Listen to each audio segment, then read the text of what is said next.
Hey friends, have you ever thought about the fact that you are a slave to something? In Romans, Paul is talking about how we can be either a slave to sin or a slave to righteousness. Here's what he says in Romans chapter 6, verse 18. You have been set free from sin and have become slaves to righteousness. Now, I don't know about you, but I don't like to think about being a slave to anything. I want to think that I have full control of myself to be independent and to do what I want and to think what I want. But what Paul is telling us is something that is very significant. See, we were created to serve someone or something. It's just how we were made as human beings. We all have that desire within us.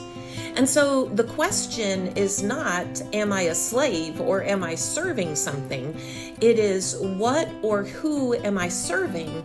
And what is that service doing to me? Because friends, the reality is that we have two options here. There's not a third way.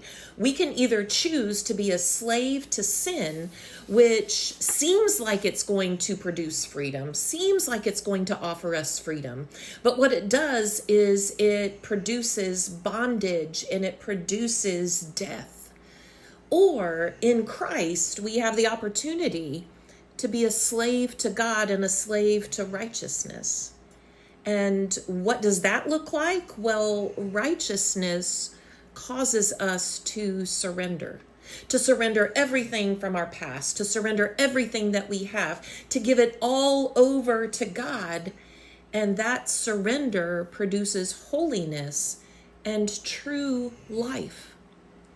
So friends, do you want to be a slave to sin that produces bondage and produces death? Or do you want to be a slave to God and righteousness that requires surrender, but it produces true freedom, produces true life and holiness? Friends, be a slave to righteousness and you will have true freedom.